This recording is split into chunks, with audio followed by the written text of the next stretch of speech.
हाँ भाई, क्या हाल है? तो मेरा नाम है अलीज़र और आप देख रहे हैं मेरा ज़रनामा। Welcome you all to the one and only business based podcast of Pakistan, powered by Adventark. तो आज की वीडियो में जिस टॉपिक को हम डिस्कस करने वाले हैं उसका नाम है टीम सिंक्रोनाइजेशन। और बहुत से लोग जो ऑपरेशंस में अपनी गुंजलें फंसाए बैठे हैं वो ये समझते हैं कि टीम सिंक्रोनाइजेशन बड़ी ज़रूरी है और अच्छी आउटपुट लेने के लिए टीम को एक पेज पे होना ज़रूरी है और क्रिएटिविटी फ्यूल करने के लिए उन सबको एक जैसा सोचना ज़रूरी है, दिस एंड दैट। और ऑपरेशंस की फिनेस तैयार करते करते बहुत सारे इंडस्ट्री के लीडर्स इस बात को भूल जाते हैं कि वर्क डिलीवरी और एजिलिटी भी कोई चीज़ होती है।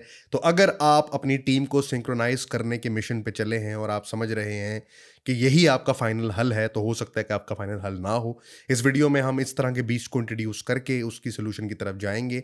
तो ये प्रॉबेबली 0 to 1 वाले लोगों के लिए तो एक प्रॉब्लम नहीं होगी, लेकिन 1 to 10 वाले लोगों के लिए जो अपने बिजनेस को स्केल करना चाहते हैं, इंटरेस्टिंग होगी बात। तो आज की वीडियो में टीम सिंक्रोनाइजेशन में घुस के फटते हैं। तो शुरू करते हैं बगैर किसी डिले के। हाँ भाई, क्या हाल है? सब ठीक ठाक हैं? कैसा जा रहा है धंधा पानी? कैसी जा रही है बिजनेस की learning? Welcome to the 73rd video of the जरनामा सीरीज।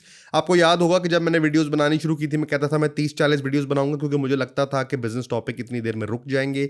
लेकिन नए नए मसले आते गए और पुराने पुराने मसले खत्म होते गए, और फिर नए नए मसलों के लिए मुझे अपने आप को भी बहुत ज़्यादा ट्रेन करना पड़ता है। नए नए आर्टिकल, नई नई रिसर्च करनी पड़ती है, देखना पड़ता है कि सिलिकॉन वैली से लेके ताबा खा के काशगर में क्या कुछ हो रहा है, ताकि उन चीज़ों को सीख के आपको बता सकूं। और आई होप कि ये लर्निंग जर्नी आपके लिए भी ठीक जा रही हो। अगर आपको मुझसे 1-on-1 बिजनेस बेस्ड कंसल्टेशन चाहिए तो डिस्क्रिप्शन में फर्स्ट कमेंट में उसका लिंक है, वो लेके आप आ सकते हैं। It's a paid consultation.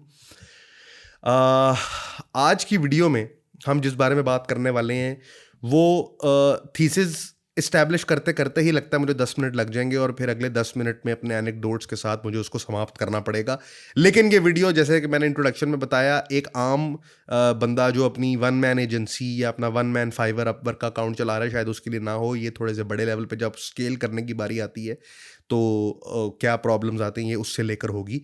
मैं पहले चीज़ क्लियर कर दूं कि जब मैं ये कहता हूं कि ये वीडियो किसके लिए होगी, तो मैं पहले क्लासीफाई इसलिए कर रहा होता हूं कि अगर एक ऐसा बंदा इसको देख रहा है जिसका ये मसला अभी नहीं है, तो वो ये सुन ले और ये अपने ऊपर अप्लाई कर ले। लेकिन प्रॉबेबली वो मसले का हल उसको इमीडिएटली नहीं मिलेगा। जब वो मसला उसको आएगा तभी उसको हल मिलेगा ना। तो आपको शुरू में क्लासीफाई करने का मकसद ये है कि अगर आप इस स्टेज से गुजर रहे हैं तभी आपको ये मसले का हल मिल सकता है। जैसे कि मैं खुद भी एक आपके जैसी ही हर स्टेज से गुजर के आया हूँगा। मैं कभी सिर्फ एक मीडिया बायर था, कभी सिर्फ एक वीडियो एडिटर था, और कभी एक वन मैन एजेंसी था, कभी फाइवर अपवर्क का वर्कर था। पहले फ्रीलांसर बाय कॉन्ट्रैक्ट था, फिर इन फील्ड वर्कर था, फिर कंपनी ओनर था, फिर एजेंसी ओनर था, फिर ओनर से सीईओ कैसे बना, और फिर स्केलिंग किस तरह हुई और कंसल्टिंग रोल में किस तरह आया। सारी जर्नी आपने देखी है मेरी 2020 की वीडियोस से। मैं आपको पहले भी बता चुका हूं कि जो डिजिटल वर्ल्ड का लेबरर या स्किल्ड लेबर होता है उसकी जर्नी इस तरह से होती है कि सबसे पहले वो फ्रीलांसर बाय कॉन्टैक्ट होता है, उसके बाद वो फ्रीलांसिंग बाय प्लेटफॉर्म होता है, और उसके बाद वो डायरेक्ट सेलिंग कर रहा होता है क्लाइंट्स को एंटरप्राइज लेवल पे। तो इसमें से जिस भी जर्नी पे आप हैं, बहरहाल ये वाला मसला आपको दरकार होगा। और वो मसला ये है कि हम में से अक्सर लोग देखें, जब हम इंडिविजुअली काम करते हैं, हमारी कोई टीम नहीं होती, तो हमने ईची बीची के हम खुद ही रिस्पॉन्सिबल होते हैं from the very first to the very last of the project. But later on जब हमें एक प्रॉफिटेबल यूनिट बनाना आ जाता है तो हम चाहते हैं इसको रेप्लिकेट करें। रेप्लिकेट करते हुए हमारे साथ सबसे पहली प्रॉब्लम आती है, हमने स्केल कैसे करना है, और सबसे पहले ये कि हमने रेवेन्यू कैसे लेके आना है। वंस वी नो कि रेवेन्यू कैसे लेके आना है, नीचे से हमने टीम बढ़ाते जानी है, ऊपर से अपना काम बढ़ाते जाना है, और दोनों को मैच करके एक ट्रेजेक्ट्री प्रॉफिटेबिलिटी की बना लेनी होती है। तो जितना हम ज़्यादा स्केल पे एक्ट कर रहे होते हैं उतना ही हमारी कॉस्ट डिवाइड हो रही होती है, विच मीन्स कि ज़्यादा लोग हायर करने से मैं एक्सपोनेंशियली ज़्यादा रेवेन्यू लेके आ रहा होता हूँ और मेरी जर्नी सक्सेस की तरफ जा रही होती है। यहाँ पे जो मैं कंसल्टेशंस करता हूँ, जो मुझे रियल टाइम लर्निंग्स होती हैं, मुझे उनमें कभी कभी बड़ी हंसी भी आती है, और कभी कभी मुझे, जब मैं खुद भी रिफ्लेक्ट करता हूँ कि मेरे अगर for example team member turnover ratio ज़्यादा हो गया, कुछ ज़्यादा लोग कंपनी छोड़ के रुखसत हो रहे हैं और ज़्यादा इंडक्शंस मुझे करनी पड़ रही हैं, तो उस पर मुझे भी रिफ्लेक्ट करना पड़ता है अक्सर। और मैं देखता हूँ कि यार ये क्या वजह बन रही है कि ये जितने आ नहीं रहे उतने जा क्यों रहे हैं। तो मतलब कि इतने अखरोट तो खाए नहीं, लेकिन मटेरियल काफ़ी सारा नालियों में बह गया। तो ये जो डेफिसिट है इसको कंप्लीट कैसे करना है, तो उसमें मुझे अपनी भी लर्निंग मिलती है, और उसी की बेस पे आज की वीडियो है कि टीम सिंक्रोनाइजेशन लोग समझते हैं कि ये फाइनल सॉल्यूशन है स्केल के हल का। अब सिंक्रोनाइजेशन की जब बात करते हैं तो leaders are focusing on the synchronisation of the team. वो डेली स्क्रम भी कर रहे हैं, वो टीम डेवलपमेंट भी कर रहे हैं, वो लीडरशिप प्रोग्राम भी चला रहे हैं, but they fail to realise the point that agility always takes over the finesse. यानी कि आपने कितनी तेजी से गंदे गोल किए ज्यादा मैटर करता है एज कंपेयर टू, ये बात गौर से सुनिएगा, in the digital world, the digital realm of business, आपने कितनी तेजी से गंदे गोल कितने किए ज्यादा मैटर करता है एज कंपेयर टू कि आपने कम गोल किए और बहुत अच्छी तरीके से किए। एक टाइम था जब डिजिटल वर्ल्ड में और फिजिकल वर्ल्ड में कोई डिफरेंस नहीं होता था और रियल बिजनेस फिजिकल वर्ल्ड में ही होता था, और वहां पे एफर्ट के ज्यादा मार्क्स हुआ करते थे, आर्ट पीसेस के ज्यादा मार्क्स हुआ करते थे कि यार बेशक 10 साल में फिल्म बनाई लेकिन क्या फाइनल फिल्म बनाई, और वो फिल्म जितनी अच्छी प्रोजेक्ट डिलीवरी हो सकती है वो हुई, चाहे वो सक्सेसफुल हुई या ना हुई, लेकिन प्रोसेस को समझने, देखें इसमें ये बात समझें कि एक टाइम था जब दुनिया प्रोसेस की दीवानी थी और एक टाइम है जब दुनिया रिजल्ट की दीवानी है।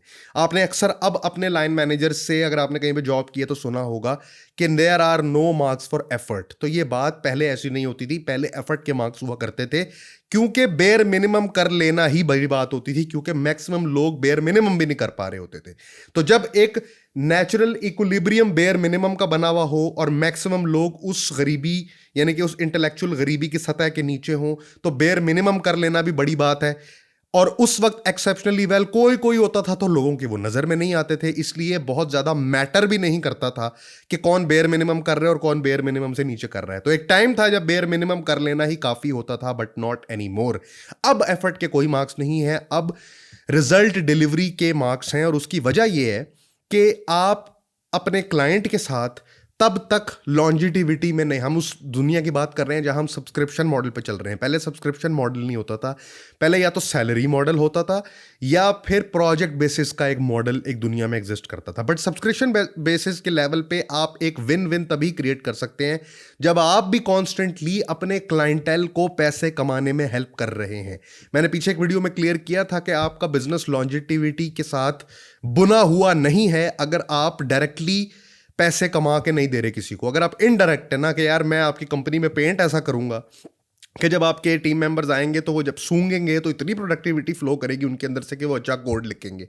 ये इनडायरेक्ट पैसे कमाने के तरीके हैं, और आप देखेंगे गूगल जैसी कंपनी ऐसी बातों पे बनी हुई है, लेकिन नॉट एनी मोर। अब ये बात नहीं है, अब ये है कि भाईजान मैं कुछ भी नहीं करूंगा, मैं आपसे 4 बंदों से ऐसा काम निकलवा के दूंगा कि आपका कोड लिखा जाएगा तो आपको रिजल्ट्स मिलेंगे।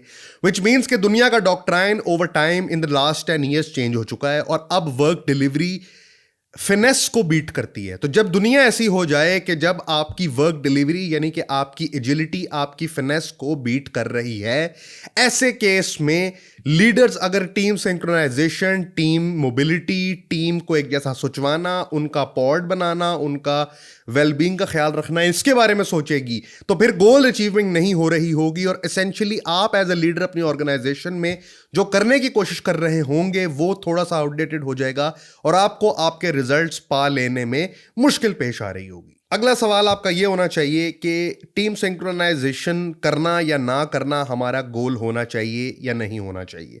तो इसके जवाब में मैं आपको ये बताऊंगा, और इवन के कंसल्टेशन में जो मैं कॉर्पोरेट चेंज मैनेजमेंट की कंसल्टेशन भी करता हूं या उसको एज अ प्रोजेक्ट भी करता हूं, उसमें मेरा डॉक्ट्राइन हमेशा लोगों को समझाने का ये होता है कि मैं पहला सवाल यहाँ से शुरू करता हूँ हमेशा, और वही बात आपके साथ करूँगा। मैं हर बंदे से सवाल करता हूँ कि आप टैक्स क्यों देते हैं, तो उसका जवाब ये होता है टैक्स नहीं देंगे तो हमें लॉ एनफोर्समेंट एजेंसी पकड़ लेगी। मैं कहता हूँ ठीक है, आप डर से टैक्स देते हैं, बट जनरली आपको पता है कि अगर मेरी फलानी ड्यू डेट है टैक्स की तो मैंने वो देना ही देना है। क्यों है ऐसा? Because you are told to do so. So there are lot of things that we do because we are told to do so. हमें बताया गया है कि कंपनी में जो टेम्परेचर है वो प्लेजेंट होना चाहिए। हमें बताया गया है कि अगर हम नाइट शिफ्ट में काम करते हैं तो एक टाइम का खाना होना चाहिए।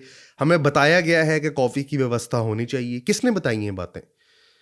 मतलब मेरा पॉइंट ये नहीं है कि अगर आप अपने टीम मेंबर का खाना देते हैं तो अब आप उनकी रोटी छीन लें, उनके हलक में हाथ डालें और कहें कि मेरी सादी और खमीरी और आलू अंडे बाहर निकाल दो। ऐसी बात नहीं कर रहा मैं, लेकिन मेरा सिर्फ एक सवाल है कि ये जो बेसिक बातें हैं जो कि मार्केट में ऑलरेडी चल रही हैं या जिसको आप अडॉप्ट करते हैं, या अगर आप आज एक ऑफिस के बारे में सोचते हैं इमेजिनरी तौर पे, तो आप एक विजुलाइज कर रहे थे एक ऑफिस को, एक लिफ्ट लगी है, वो टर्न करके खुली, जैसे निकला आगे वो एक बोर्ड लगा हुआ है, उस बोर्ड के ऊपर लिखा हुआ है work on, focus on, dedication on, excuses of. इस तरह का डेकोर होना चाहिए, सीईओ का इस तरह का कमरा होना चाहिए। इसका फ्रेम ऑफ रेफरेंस क्या है? इसका फ्रेम ऑफ रेफरेंस है because we are told to do so. हमने जो फैंसी चीज़ें इस तरह की देखी हैं वो हम अडॉप्ट कर लेते हैं। तो ये बात मानना हमारे लिए प्रॉब्लम नहीं होनी चाहिए बेस्ड ऑन दिस थीसिस कि अगर हम किसी अच्छी चीज़ को देखते हैं तो बिकॉज वी आर टोल्ड कि ये एक गुड चीज़ है हम उसको अडॉप्ट कर लेते हैं।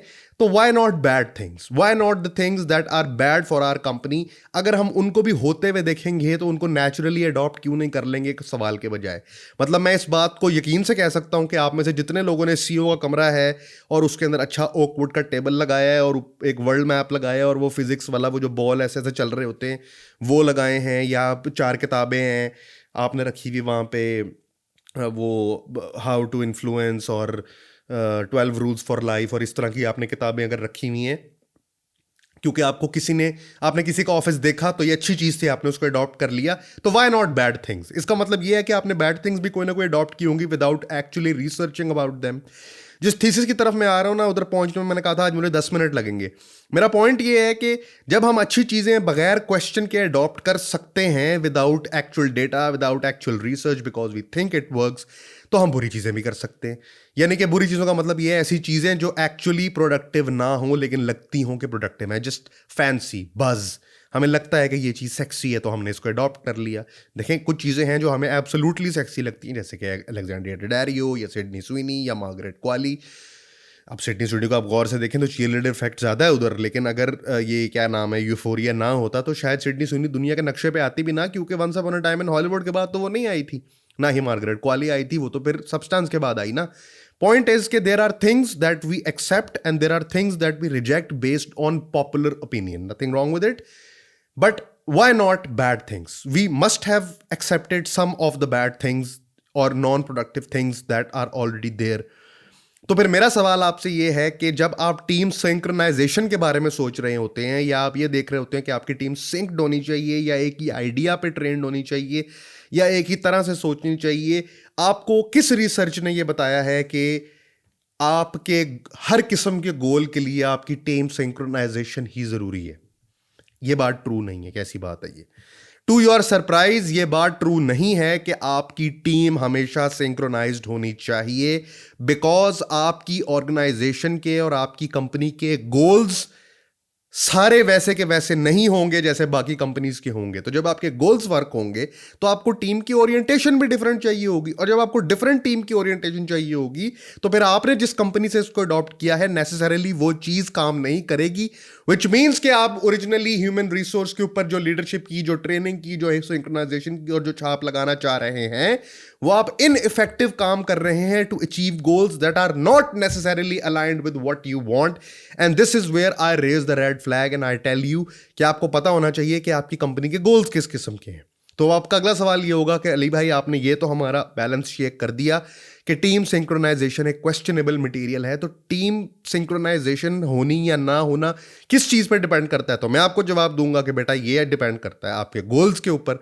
और फिर आप मुझसे सवाल करेंगे कि अली भाई फिर हमारे गोल्स किस किस्म के होते हैं? तो मैं आपको जवाब दूंगा कि मेरे भाई, मेरे बेटे और मेरे दोस्त, पॉइंट ये है कि डिपेंड करता है कि आपको आउटपुट किस्म की चाहिए।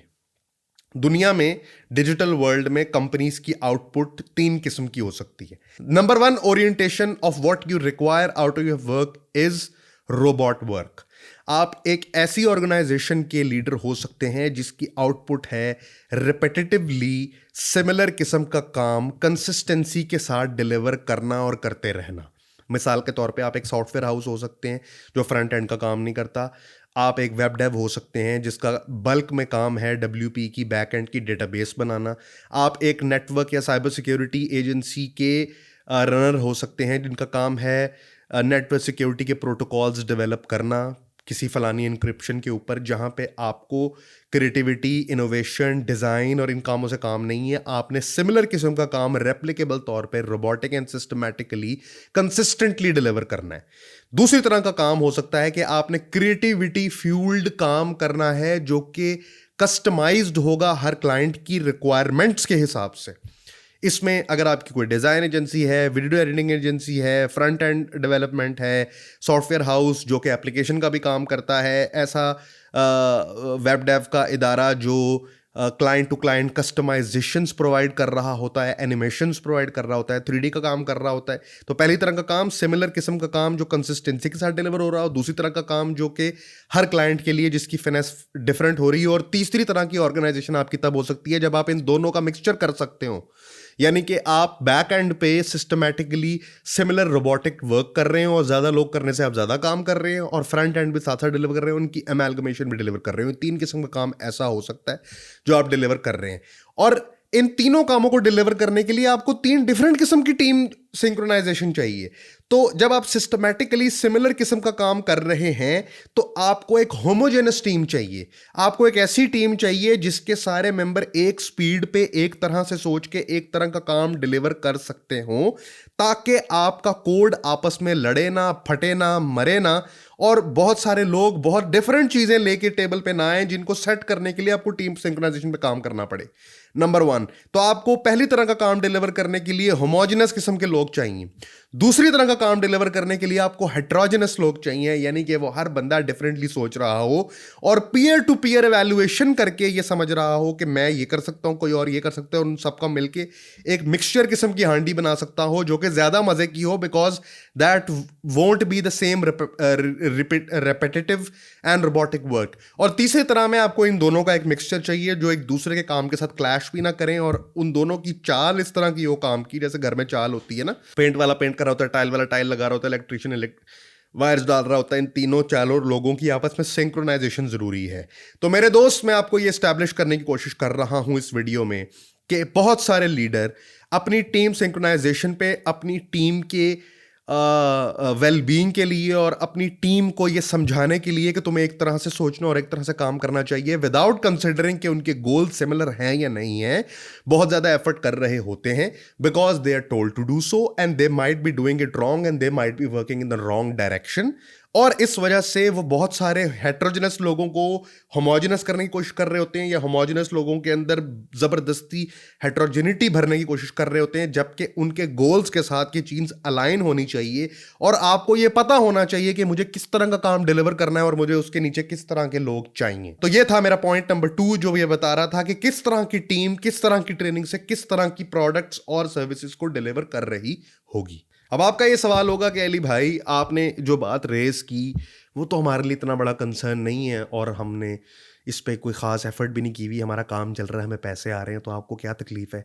तो इसके जवाब में मैं आपको और मेरे पास कंसल्टेशन में भी जितने लोग आते हैं उनको यही कहता हूँ कि भाई साहब, मेरा काम है आपको, मैंने आपको क्या नाम है वो, रेजिलियंस एज अ सर्विस पिछले साल में समझाई। अगले 4-5 सालों में आप देखेंगे हाइपर लीन ऑर्गेनाइजेशनल कॉन्सेप्ट ख़त्म हो जाएगा और रास जो है वो कॉमन हो जाएगा। तो मेरा काम है आपको फ्यूचर प्रूफ करना, ताकि आप इन बातों को समझें और इम्प्लीमेंट कर सकें, और ये बातें वही समझ सकते हैं जो एक्चुअली कंपनी की ग्राइंड से गुजर रहे हैं।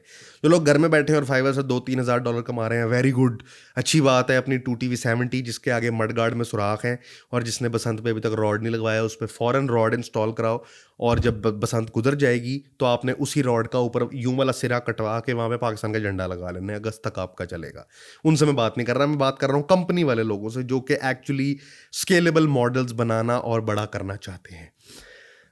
आपका सवाल ये होगा कि हमें कैसे पता लगेगा कि हम कोई गलती कर रहे हैं?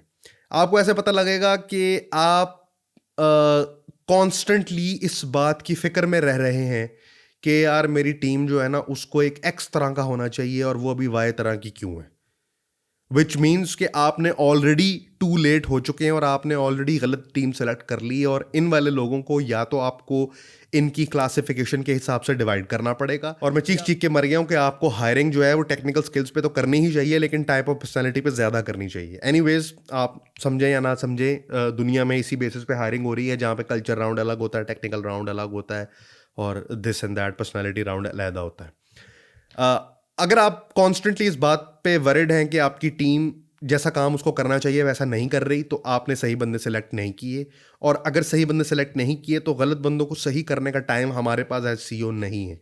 तो बेहतर ये है कि इन लोगों को सेवरेंस दे के और इनको किसी जगह पे एडजस्ट करके इस तरफ चल पड़ें कि आपको आप ही की तरह के लोग मिलें। इसलिए मेरे साथ भी जो इंटरव्यू राउंड में आता है मैं उसको बड़ा क्लियरली बताता हूँ कि यार हमारे पेमेंट स्ट्रक्चर XYZ हैं और हमारे कंपनी के नॉर्म्स कुछ XYZ हैं, तो फलां फलां फलां करके ये हमारा सिस्टम है। पहले दिन बताता हूँ ताकि बाद में मसला ना हो। एनीवेज, ये मसला कैसे हल होगा? मेरे मुताबिक जो मेरी अंडरस्टैंडिंग है और मेरी जो 4-5-6 साल की बिजनेस लर्निंग है और मेरे जो थोड़े बहुत क्लाइंट्स रेवेन्यूज कैंपेन्स है, उसकी बेसिस पे मेरी अंडरस्टैंडिंग ये है कि इस मसले का जो पक्का हल है वो ये है कि आपको कंपनीज विद इन कंपनीज बनानी पड़ेगी। कंपनीज विद इन कंपनी बनाने का मतलब ये है कि आपकी एक कंपनी है, उस कंपनी के विद इन आपको कुछ, जैसे अगर आपकी एजेंसी है तो एजेंसी के अंदर आपको एजेंसीज खड़ी करनी पड़ेंगी जो इंडिपेंडेंटली सेल्फ सस्टेनिंग और सेल्फ थिंकिंग यूनिट हो। जब मैं ये बात करता हूँ ना, तो मुझे नहीं पता इस वक्त तक ये 1000 लोग देख रहे हैं, 2000 देख रहे हैं, 200 लोग देख रहे हैं इस वक्त तक एक वीडियो, लेकिन जब मैं ये बात करता हूँ ना, तो मैं एक बंदे का तबसरा सुन रहा था क्रिकेट में, और वो बंदा ये बात कर रहा था जिससे मुझे आइडिया हुआ कि क्या मैं चाहता हूँ कि मैं आपको कहूँ। उसने कहा, ऑस्ट्रेलियन प्लेयर आपस में बात कर रहे थे और वो कह रहे थे कि 90 मीटर से लंबा छक्का जो है ना उसका 8 स्कोर होना चाहिए। तो the ability of a cricketer to think कि यार अगर 6 स्कोर इस बाउंड्री को पार करने का है तो इस 1.5 बाउंड्री को पार करने का 8 स्कोर दे दो, डबल बाउंड्री पार करने का 12 स्कोर दे दो। अगर डिस्टेंस या कितनी जोर से बॉल को मारा है यही मैट्रिक है। इस बात की निटी ग्रिटी और इसका कीड़ा बनने के लिए आपको उस गेम के अंदर घुस के ये समझना पड़ेगा इसके पीछे फंक्शन ये है कि कितनी जोर से बॉल को मारा है। तो सिमिलरली जब मैं ये कहता हूं ना कि मुझे company with in the company चाहिए, तो मुझे इस तरह के लोग चाहिए जो अपने काम की डायनामिक्स को बैठ के डिस्कस कर रहे हों। और उसके लिए मुझे करना कुछ भी नहीं है। मुझे अगर क्रिएटिविटी मेरा गोल है, इनोवेशन मेरा गोल है, जो कि एडवेंट आका है भी, तो मुझे इस तरह के 3 लोग चाहिए जिसमें से एक बंदा ऐसा, मिसाल दे रहा हूं, एक बंदा ऐसा होगा जो टाइमलाइन पे बड़ा पक्का होगा, जो टाइमलाइन वाइज डिसिप्लिन होगा, एक बंदा ऐसा होगा जो क्रिएटिविटी वाइज डिसिप्लिन होगा, और एक बंदा ऐसा होगा जो नई नई अपडेट्स के बारे में आइडियाज डिस्कस करके अपने आप को अपडेट रखता है। तो एक अपडेट वाला बंदा, एक डिसिप्लिन वाला बंदा और एक डिजाइन पसंद करने वाले बंदे जब मिलेंगे तो हेट्रोजेनिटी की वजह से जो प्रोडक्ट निकलेगी, जो आउटपुट निकलेगी, वो ऑटोमेटिकली ऑप्टिमाइज्ड भी होगी और वक्त के साथ साथ मजीद ऑप्टिमाइज होती रहेगी। तो मेरा रिजल्ट मेरी कंपनी में मेरी तरह के गोल्स निकालने का ये होगा कि मुझे company with in companies with in company setup करनी पड़ेगी, जिस हर डिपार्टमेंट का इंडिविजुअल गोल एक दूसरे से डिफरेंट होगा। तो मुझे ओवरऑल टीम सिंक्रोनाइजेशन पे कोई एफर्ट लगाने की जरूरत नहीं है। मुझे पहले ही देखना है कि इस टीम में इस किस्म के बंदे की कमी है, और वो 4 बंदे मिलके आपस में डिस्कस करके, टीम पॉड मीटिंग करके, ग्रुप डिस्कशन करके जो प्रोडक्ट, जो आउटपुट निकालेंगे वो उस गोल के हिसाब से फाइनलाइज होगी। और मैंने एज अ लीडर सिर्फ ये देखना है कि वो तो 3 बंदे मैंने इकट्ठे किए हैं, वो 3 बंदे आपस में एक जैसा ना सोचते हो। क्योंकि अगर क्रिएटिविटी और इनोवेशन मेरा गोल है तो फिर मेरा मकसद ये है कि वो 3 बंदे एक जैसा ना सोचते हो, वो डिफरेंट सोचेंगे और वो एक दूसरे के लिए सेल्फ लर्निंग एल्गोरिदम बना रहे होंगे, विच मीन्स एक बंदा दूसरे से इंटरजेक्ट करेगा, पीयर टू पीयर वैल्यूएशन होगी, पीयर टू पीयर डिस्कशन होगी, एक बंदा दूसरे को डिस्कार्ड करेगा और एक सेल्फ लर्निंग एल्गोरिदम बनेगा जो ओवर टाइम इंप्रूव कर रहा होगा। हाँ, मगर मुझे ये कॉस्ट भरनी पड़ेगी। ये भी याद रखिएगा कि हेट्रोजेनिटी विच मीन्स क्रिएटिविटी की कॉस्ट ये है कि उसमें टाइम डायलेटेड होता है, और होमोजेनिटी और रिपेटिटिव टास्क की कॉस्ट ये होती है कि उसमें क्रिएटिविटी नहीं होती लेकिन उसका टाइम फास्ट होता है। तो अगर मेरे पास टाइम है तो मैं ऐसी प्रोडक्ट और सर्विस निकाल सकता हूं जो इंडिविजुअली, अब HR में मेरे सिमिलर गोल्स नहीं होंगे, अकाउंटिंग एंड फाइनेंस में मेरे सिमिलर गोल्स नहीं होंगे, एडमिन में मेरे सिमिलर गोल्स नहीं होंगे, बहरहाल डिज़ाइन डिपार्टमेंट में मेरा ये गोल होगा कि मुझे 4 डिफरेंट तरह के लोग चाहिए जो टाइमलाइन की डिलीवरी को भी मैच कर सकते हो और आपस में बैठ के ऐसी खिचड़ी पका सकते हो जो मज़ेदार भी हो and at the same time आपकी लार्ज इंटेस्टाइन के अंदर सुराख भी ना करे। तो ये थी जी आज की वीडियो, जिसमें मैं आपको बता रहा था कि अगर आप एक लीडर हैं और आप टीम सिंक्रोनाइजेशन के बारे में परेशान हैं तो किस केस में आपको परेशान होना चाहिए और किस में नहीं होना चाहिए, और अगर होना चाहिए तो क्यों होना चाहिए, और अगर नहीं होना चाहिए तो क्यों नहीं होना चाहिए।